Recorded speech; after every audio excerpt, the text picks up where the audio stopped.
Aleluias. Meus queridos irmãos, de imediato convido você a pegar a sua Bíblia,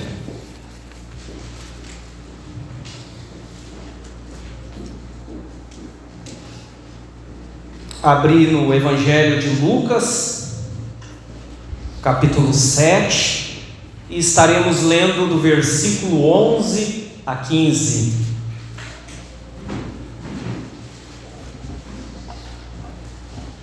Evangelho de Lucas, capítulo 7, versículo 11 a 15. Todos acharam, amém? Vamos ler a palavra do Senhor então. E aconteceu, pouco depois, ir ele à cidade chamada Naim, e com ele iam muitos dos seus discípulos, e uma grande multidão. E quando chegou perto da porta da cidade, eis que levavam um defunto, filho único de sua mãe, que era viúva, e com ela ia uma grande multidão da cidade. E vendo-a, o Senhor moveu-se de íntima compaixão por ela e disse-lhe: não chores. E chegando-se, tocou o esquife, e os que levavam pararam, e disse: jovem, eu te digo, levanta-te. E o defunto assentou-se e começou a falar, e entregou-a à sua mãe. Queridos irmãos, meditando nesta passagem, qual o Senhor já vem há alguns dias ministrando ao meu coração, e fazendo uma análise não só da minha vida, mas de nós como igreja, não só a igreja batista, aqui de Rio Pardo, mas igreja de uma forma geral, e não só da igreja, mas o mundo, a sociedade hoje, eu percebo que nós estamos passando por uma grande crise. E crise esta não é a crise política, apesar de haver crise, mas não é das piores. Não é uma crise econômica, não é uma crise emocional, não é uma crise moral, mas dentro deste texto que eu tenho meditado, eu percebo que existe uma crise muito maior que estas outras crises que eu citei, que é a crise da ausência de compaixão. Por que é uma das piores? Porque a gente sabe que vivemos tempos difíceis na política, mas havendo compaixão, os nossos políticos seriam diferentes e nós escolheríamos bons políticos. Havendo a compaixão, mudaria a situação econômica do país e a situação econômica dos que estão próximos de nós. Havendo a compaixão, não haveria uma crise tão grande emocional, de pessoas se sentindo sozinhas, doentes. Havendo a compaixão, não haveria uma crise tão grande moral que nós enfrentamos hoje, que os princípios básicos estão se perdendo. E diante deste texto eu percebo que nós estamos vivendo tempos sombrios, tempos o qual foi profetizado nas Escrituras, o qual o egoísmo tomaria conta das pessoas, haveria indiferença. Nós percebemos que por falta da compaixão é comum a deslealdade, a hipocrisia, o amor entre muitos tem se esfriado. Nós percebemos o quanto existe homens amantes de si mesmo, ou seja, que vivem para o seu próprio umbigo, seus próprios intentos, seus próprios projetos, seus próprios planos. Amados, hoje a gente passa por um mendigo na rua, já não comove tanto tal cena, como antigamente comovia. Nós vemos lares destruídos, onde casais já não se conseguem se relacionar de forma sadia, e essa crise de falta de compaixão é tamanha, que nós vemos os casais brigando muitas vezes, e gera um certo entretenimento para nós. O vizinho está brigando e eu estou com o ouvido na janela, atento ao que eles estão falando. E aquilo já não me comove mais das palavras que eu estou ouvindo, que o marido está dizendo para a esposa, pelo contrário, já vira um entretenimento. Nós percebemos muitas injustiças que têm acontecido nos dias de hoje. E pior de tudo, injustiças muitas vezes dentro da própria igreja, onde tem sido comum o abuso, muitas vezes, de lideranças. E eu falo isso de uma forma geral, irmãos. Nós vivemos uma crise da falta de compaixão. Crise qual a gente percebe que muitas pessoas estão motivadas para fazer coisas, estão motivadas para ir nos lugares mais altos, estão motivadas para que os seus ministérios cresçam e sejam conhecidos. Mas a motivação já não é mais a compaixão, já não é mais levar essa palavra que cura e transforma, mas é porque eu quero estar em lugar de destaque.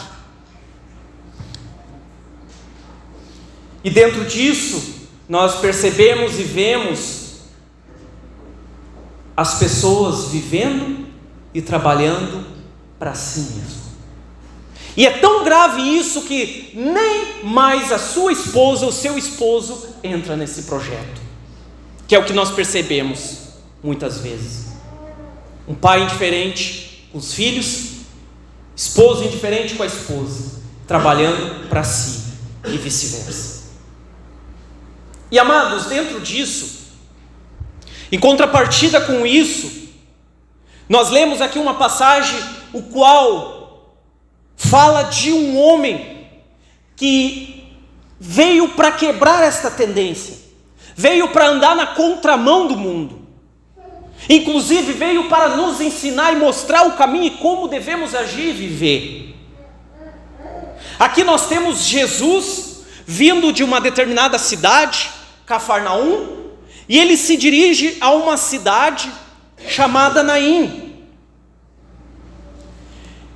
E no caminhar, amados, em direção a esta cidade de Naim, há uma multidão junto com Jesus, como o texto muito bem explica ali.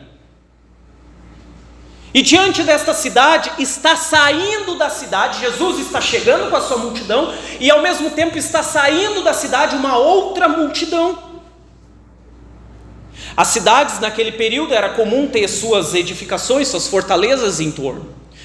E cidades menores, como não tinham condições de botar soldados a cuidar das portas, procuravam ter uma única porta, diferente de Jerusalém, que tinha algumas portas. E pelo que dá para entender, esta cidade de Naim, ela tinha uma porta, um só caminho para entrar e sair. E esta multidão que está saindo de dentro da cidade, está saindo porque há uma multidão seguindo uma mulher, o qual está havendo, será feito um enterro de um jovem. Porque naquele tempo, irmãos, os judeus tinham como algo imundo tocar num corpo já morto. Então o cemitério geralmente era fora da cidade, fora das muralhas. E lá está esta mulher. Penso eu, irmãos, que quem sabe Jesus está chegando nesta cidade, e há pouco ele tinha feito alguns milagres ali. Penso eu que a multidão que estava com Jesus estava eufórica. Os discípulos estavam engrandecendo o nome de Jesus. Penso eu que talvez se fosse eu no lugar de Jesus, talvez estaria alegre, extasiado por ver quão grandes maravilhas eu tenho feito. Mas algo chamou a atenção de Jesus Cristo.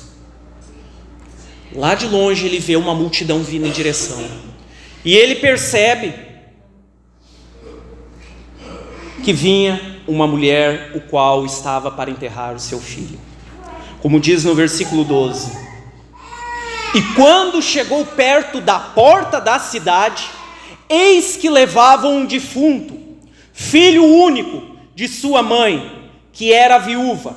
Com ela ia uma grande multidão da cidade. Amados, pare para pensar a situação que esta mulher estava vivendo.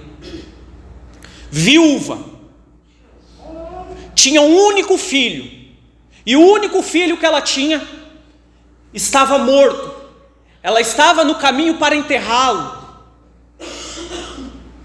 Tente se colocar no lugar desta mulher e entendendo o contexto daquela época, o qual uma viúva naquele período é diferente das viúvas dos dias de hoje, o qual, quem sabe, 1 ano, 2 anos, 10, não sei, a Bíblia não diz, ela estava de luto pela perca do seu esposo. E a esperança dela era o filho, porque diferente dos dias de hoje, a mulher que perde o esposo, ela fica recebendo uma pensão, ela não fica desamparada. Naquele tempo não, uma mulher que perdia o seu esposo, ela tinha que mendigar. Para não acontecer isso, a esperança dela era colocada nos seus filhos. E esta mulher viúva tinha um único filho. Quem sabe ela estava com o coração enlutado por ter perdido o esposo. E ali está ela, diante da morte do seu filho. E quem sabe o coração cheio de tristeza. Não só porque perdeu um filho, que isso já é horrível. Aliás, dizem que uma das maiores dores que o ser humano pode experimentar é a perca de um filho. Eu experimentei a perca do meu pai aos 12 anos. E é horrível, irmãos. Eu me lembro que quando novo, eu evitava de pensar nele, para não sentir tamanha dor que eu sentia. Eu ignorava certas situações que me vinham lembrança. Isto que é algo meio que natural, porque inconscientemente a gente já concebe a ideia de meu pai e minha mãe é mais velho que eu, logo um dia eu vou enterrar eles. Então meio que inconsciente tu já vai te preparando. Agora imagine a dor de enterrar um filho. Eu não consigo nem imaginar isso. Quem sabe os irmãos que aqui estão não conseguem nem imaginar.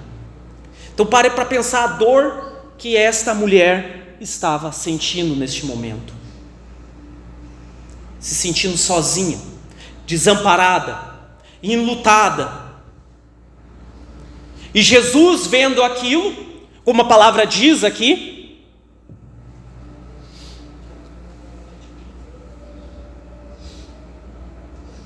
versículo 13, e vendo o Senhor.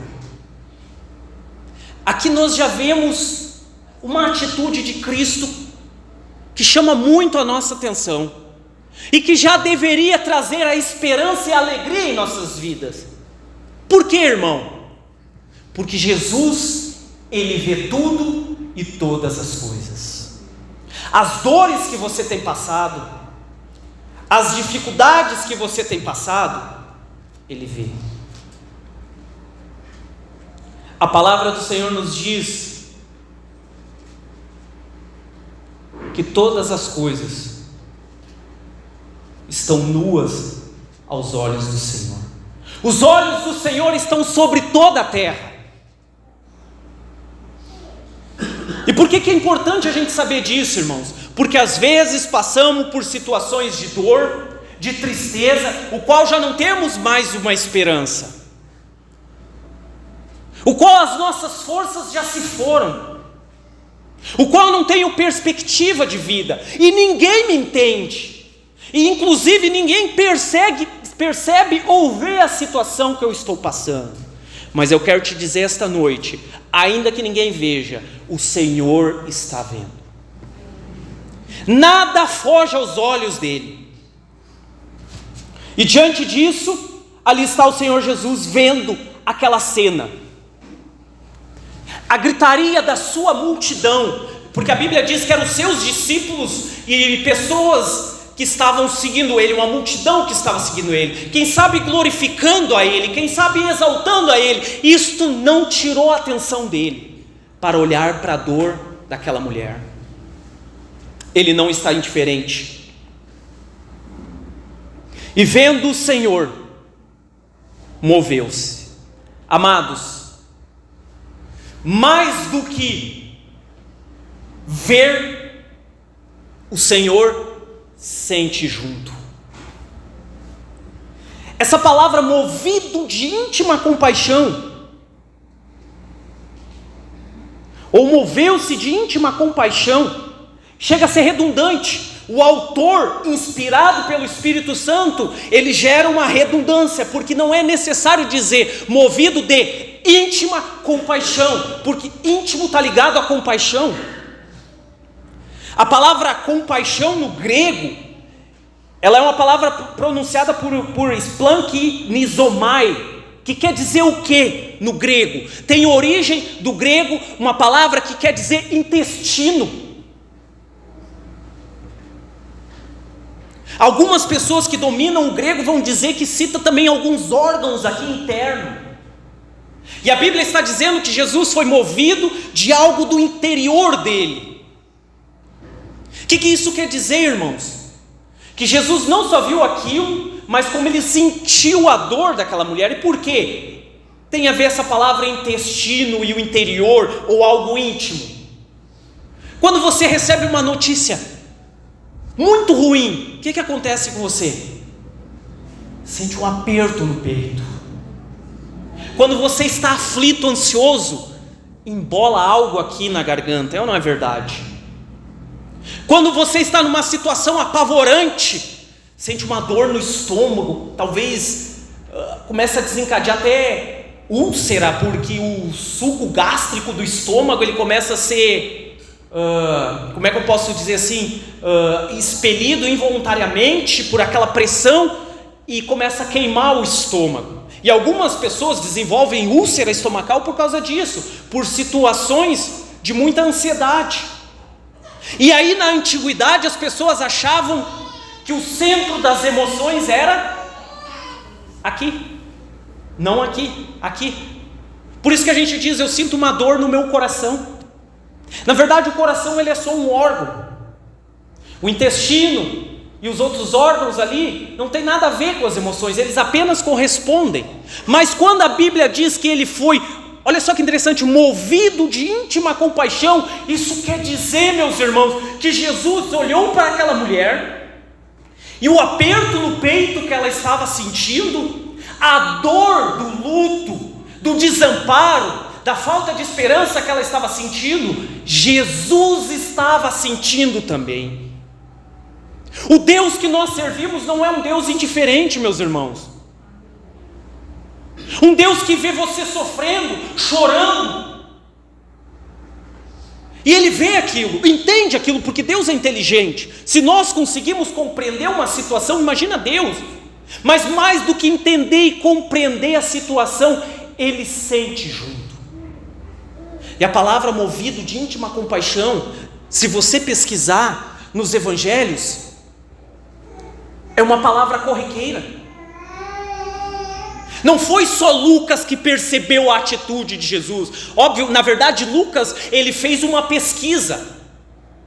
Ele conversou com um e outro e dizia, me diz aí, o que tu viu? Como é que o mestre se portava? Porque eu estou aqui escrevendo algo a respeito dele. Ele fez uma pesquisa e bem provável a maioria das pessoas diziam, não, o mestre quando viu aquela mulher, dava para ver no olhar dele que ele sentiu a mesma dor. A gente vai em Mateus, a gente vê Jesus sabendo da morte de João Batista, e a Bíblia diz que ele se retira num lugar à parte com seus discípulos, e a multidão, percebendo que ele ia para o outro lado, começa a andar na beira do rio, lá do lago. E quando ele chega lá, as pessoas estão esperando. Jesus estava triste, abatido, porque ficou sabendo da morte de João Batista. E ele se retirou, mas quando ele chega naquele local, para tirar um tempo para ele buscar o Pai, ele vê uma multidão esperando ele. E a Bíblia diz o quê? E Jesus, vendo a multidão, foi envolvido por uma íntima compaixão. Sentiu o sentimento daquela multidão. Por quê? Porque eram como ovelhas perdidas que não têm um pastor. Não tem alguém que cuide, alguém que o trate, alguém que dê uma direção. E você que está esta noite aqui, quem sabe anda perdido, sem perspectiva, não sabe o que fazer da sua vida, veio aqui como uma opção, vai que algo eu receba lá. Eu quero te dizer que Jesus tem compaixão de você, e está sentindo esta dor de você que está perdido. Quem sabe há tempo já tem vindo na igreja, mas ainda não se encontrou, está perdido. Saiba que Jesus experimenta esta sua dor, e Ele quer ser o teu pastor. Ele quer dirigir a tua vida, Ele toma para si as suas dores. E a Bíblia diz lá, que neste evento, quando ele ficou sabendo da morte de João Batista, ele foi movido por uma íntima compaixão, ele curou os enfermos. Isso já nos ensina outra coisa, meus irmãos. As nossas aflições, as nossas dores, os nossos medos, as nossas enfermidades, todas Jesus quer curar. Amém.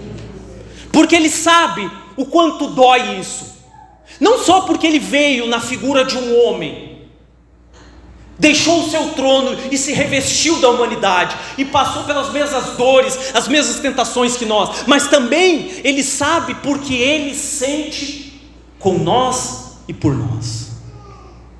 Então há um desejo da parte do Senhor Jesus de nos curar de todas as nossas enfermidades, seja da alma, seja física, seja emocional. Há um desejo da parte do Senhor Jesus. E inclusive essa multidão lá do evento que ele ficou sabendo da morte de João Batista, Ele curou a multidão e ensinou a multidão. Então logo a gente entende que para receber a cura do Senhor e permanecer neste local de cura, há uma necessidade de nós sermos pastoreados por alguém, de sermos dirigidos por alguém. Óbvio que Jesus é o nosso o sumo pastor, e também o nosso sumo sacerdote, mas Ele levanta homens para curá-los, transformá-los, e estes homens pastorear a sua igreja. Por isso a organização igreja.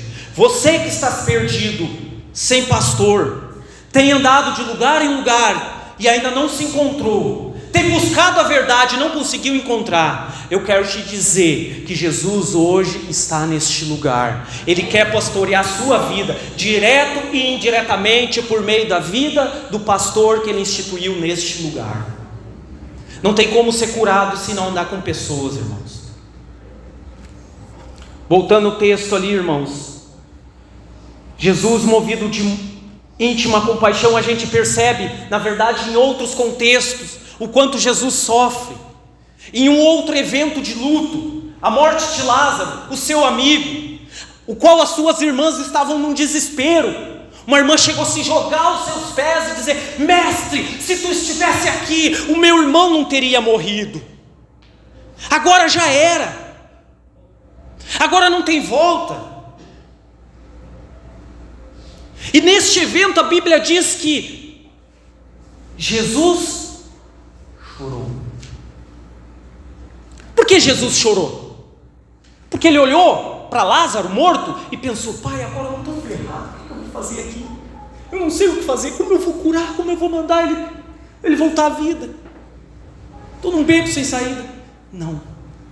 Jesus chorou porque Ele sentiu a dor de todos que estavam ali. Porque a Bíblia diz, nesta passagem da morte de Lázaro, que ele tinha muitos amigos que estavam enlutados, estavam tristes com ele. As suas irmãs estavam desesperadas. E ele chorou porque ele sentiu compaixão delas. Não de Lázaro, apesar de ser seu amigão. Lázaro, ele sabia que estava num lugar melhor, e até porque ele sabia que logo ele ia mudar aquela circunstância. Então ele não chorou não pela morte do amigo dele, ele chorou pelo luto das pessoas, pela falta de incredulidade das pessoas em saber que aquele que esteja morto, que crê em Cristo, aquele que crê em Cristo, ainda que esteja morto, viverá. Foi por isso que ele chorou, pela falta de incredulidade, de perspectiva, de saber que aquele que está em Cristo Jesus não verá a morte, mas passará da morte para a vida eterna. Ele chorou porque este povo sofre, e sofre porque quer, porque há esperança em Cristo Jesus, há uma saída, há um caminho, há um pastor. Há uma esperança. Nestes tempos drásticos que a gente vive, de miséria, de egoísmo, de falta de amor, foi por isso que ele chorou. Então ele se compadece quando a gente está perdido. Por isso a importância de a gente atentar para a sua palavra e seguir os seus conselhos, os seus estatutos, porque a cura está na palavra do Senhor. Então Jesus, movido de íntima compaixão, disse à mulher: não chores. Ele vê tudo e todas as coisas, vê o que você está passando, vê o que você está sentindo, ele vê as tuas dificuldades, o que você está enfrentando lá no seu lar, lá na sua casa. Quem sabe os seus filhos estão se perdendo, quem sabe já não há harmonia no seu lar, você já não consegue se entender com o seu esposo, com a sua esposa, quem sabe os seus filhos estão se perdendo, quem sabe você está passando por uma barra pesada no trabalho e não sabe o que fazer, está em situações conflituosas, em dilemas da vida, quem sabe você recebeu um diagnóstico de um médico, algo drástico, algo impossível para os homens, e isso tem tomado o teu coração, tem gerado uma aflição. Quem sabe você está com algum princípio de depressão, já não tem mais perspectiva. Quem sabe você está desanimado, já não quer mais vir para a igreja, já não quer se relacionar com mais nenhum irmão. Quem sabe um dia você se entregou, trabalhou em favor da obra, hoje você não quer nem experimentar contato com pessoas. O que eu quero dizer é que Jesus vê tudo e todas as coisas. Então ele vê e ele sente também isso que você está sentindo. E mais do que ver e sentir, meus irmãos, ele age. Porque o fato de alguém ver, saber e também sentir não resolve os nossos problemas. Mas o fato de alguém ver, sentir e agir resolve os nossos problemas. E vou mais além, não é qualquer um que vê, sente e age em nosso favor. É o Todo-Poderoso, é aquele que diz que as coisas que são impossíveis ao homem, a Deus é possível. É aquele que nos ama com amor sacrificial. É aquele que deu a sua vida em favor da minha vida e da sua vida. Não é qualquer um, não. Então, mais do que ver e sentir, ele age. E aí ele chega e toca no caixão. Isso já fez os caras parar. Como é que é o nome daquelas pessoas que carregam o caixão? Acho que tem um nome, né? Alguém sabe? Não, acho que é outro nome, mas enfim. Ele toca no caixão. Gerou uma situação desconfortável naquele momento, porque ele estava tocando num objeto, ou em algo, ou no corpo ali, que para o judeu era escândalo. E eles param. E a Bíblia diz, que quando eles param, ele diz: jovem, eu te digo, levanta. Aleluias. E o defunto assentou-se e começou a falar, e entregou a sua mãe. A mulher foi aliviada de uma dor, porque o Rei dos Reis, Senhor dos Senhores, viu, sentiu e agiu em favor dela. Amados, Jesus operou este grande milagre, que a Bíblia diz aqui depois que isso correu toda aquela região, do grande feito que Jesus tinha feito. Ele fez por pura decisão da parte dele. Nós não vemos a mulher jogando aos seus pés e pedindo para curar. Nós não vemos o morto falando: mestre, me cura. Uma decisão única e exclusiva do coração do Senhor. Não precisou da fé da mulher, não precisou de uma atitude da mulher, muito menos do morto que estava impossibilitado. O que moveu foi o amor de Deus para com aquela situação. E por que eu digo isso, irmãos? Com uma pessoa que não teve uma atitude, e eu não quero julgar essa mulher aqui não, o mérito não é este. Porque a gente não sabe, uma pessoa enlutada com uma dor horrível, fica desnorteada, não sabe nem o que dizer, nem o que fazer, nem para onde ir. E quem já enterrou um ente querido sabe, não consegue nem resolver as coisas do enterro. Então não quero julgar essa mulher, o que eu quero dizer é que mesmo ela não tendo uma atitude de ir buscar o mestre e se jogar nos pés dele, Jesus curou ela. E aí o que nós entendemos? Quanto mais aqueles que com fé buscam o Senhor Jesus, Ele não curará, Ele não transformará as suas vidas. Quanto mais você, meu irmão e minha irmã, que está aqui esta noite, manifestando uma fé no Todo-Poderoso, Ele não curará você, Ele não mudará a tua vida, não mudará a circunstância, e não agirá em teu favor.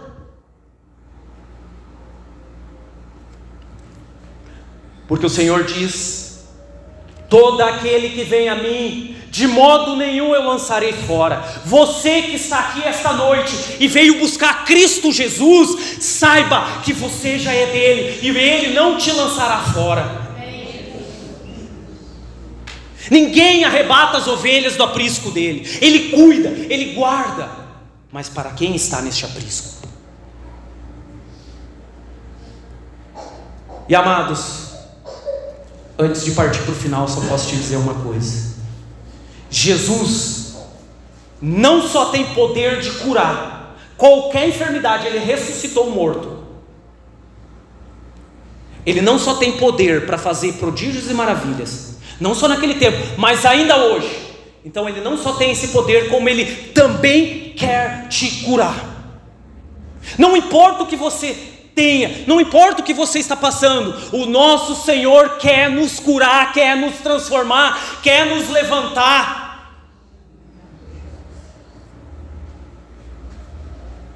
Agora, eu preciso passar por uma segunda etapa dessa mensagem, onde eu estou concluindo.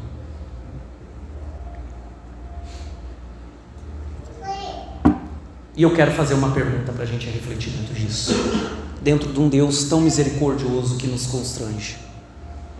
No mundo o qual, eu falei lá no início, o egoísmo tem predominado, no mundo o qual as pessoas fazem coisas boas, mas a motivação não é compaixão, não é interesse pelo bem-estar da outra.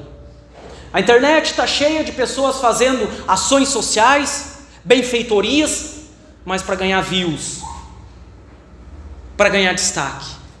Jesus faz isso por amor. E aí é a pergunta que eu faço: mas por que Jesus faz isso por você, mesmo você não sendo merecedor? A Bíblia diz que não há um justo sequer. Todos se perdemos. Todos merecemos a condenação eterna. Todos merecemos o juízo de Deus, a miséria, a dor, porque todos pecaram. É isso que eu mereço. Não tem nenhum melhor que o outro aqui. Todos somos imundos, miseráveis. Mas então por que Jesus faz isso por nós? Por que Ele nos cura e nos transforma? Por que Ele muda as nossas circunstâncias? Por pura compaixão e amor. Ele não precisa de nós, mas é por amor que Ele faz isso.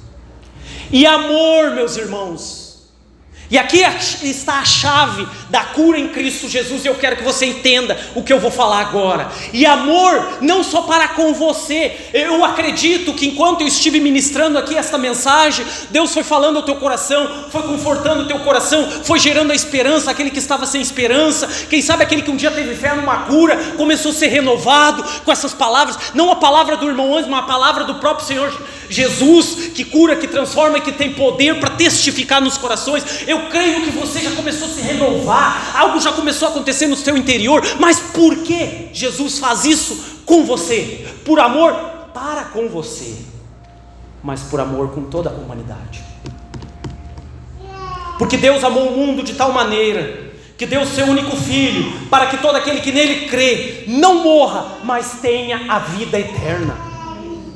É por isso que Jesus nos cura. É por isso que Jesus quer sim mudar a minha história e a sua história. É por isso sim que Jesus quer mudar as circunstâncias da tua vida. É por isso sim que Jesus quer te tirar dessa situação deplorável que você se encontra. E talvez se por algum propósito não te tirar, Ele te sustenta. Mas por amor a mim, por amor a você e por amor ao mundo. E aí está a chave da cura em Jesus.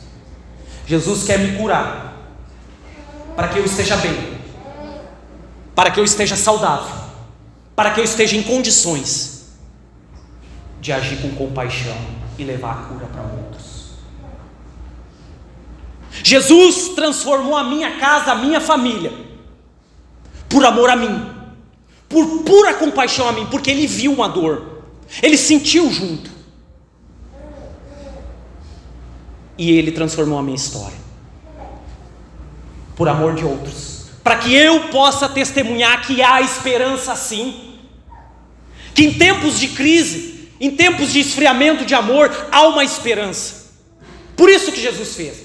Naquele momento que Jesus agiu na minha vida, me transformou, eu me maravilhei. Eu disse: Senhor, eu glorificarei Teu nome por toda a minha vida. Jesus estava fazendo aquilo naquele momento, olhando para mim e olhando para você aqui essa noite, olhando para outros no futuro que estariam sofrendo, que por meio da minha vida Ele alcançaria com estas palavras de cura. E assim é com a sua vida, meu irmão e minha irmã. Jesus, Ele quer te curar, Ele se compadece das suas dores, das suas dificuldades, mas porque Ele não só te ama, mas também Ele ama outras pessoas. E a palavra do Senhor nos ensina que o que Jesus fez, Ele fez para testemunho e para exemplo, para a gente fazer como Ele fez, seguir os passos do Mestre. Jesus não me curou, não transformou a minha vida para mim ficar no meu canto, agora eu vou curtir a vida, agora eu estou bem. Não, Ele me colocou em pé, para que eu possa estender a mão para o caído. Porque, amados, uma coisa nós devemos compreender, e hoje parece que as pessoas estão perdendo esse senso. É horrível a dor da perda de alguém. É horrível a situação que essa viúva passou, de perder o esposo, de perder a esperança de sustento dela, e não só por questão de sustento, o amor que ela tinha para com o filho. Isso é horrível, mas eu quero dizer para você que existe algo muito mais trágico que isso, e que muitas pessoas estão já próximo de passar por essa situação trágica, que é o que, meus irmãos? A perdição eterna. Se você acha que sofreu o luto da perda de um filho, que é horrível, nunca perdi, mas eu acredito que é horrível porque nem pensar a gente consegue. Existe o risco de uma dor muito maior sobre muitas pessoas, e Deus, olhando para essas pessoas, vendo o caminho que elas estão tomando, caminhos de morte, Ele vê, sente a dor que elas vão sentir no futuro e age. Levanta eu e você, nos cura, para nós alcançar essas pessoas. Aí está o segredo da cura, meus irmãos. Aí está o segredo da transformação em Cristo Jesus. Ele nos cura porque Ele nos ama e Ele quer alcançar outros. Amém, meus irmãos? E a igreja, naquele tempo, a igreja primitiva entendeu isso, irmãos, e saiu a pregar o Evangelho com vigor.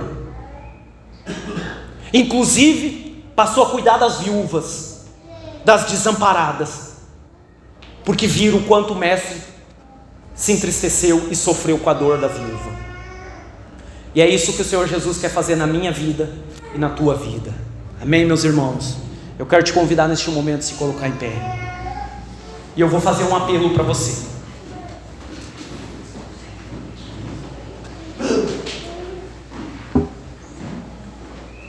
Feche seus olhos neste momento.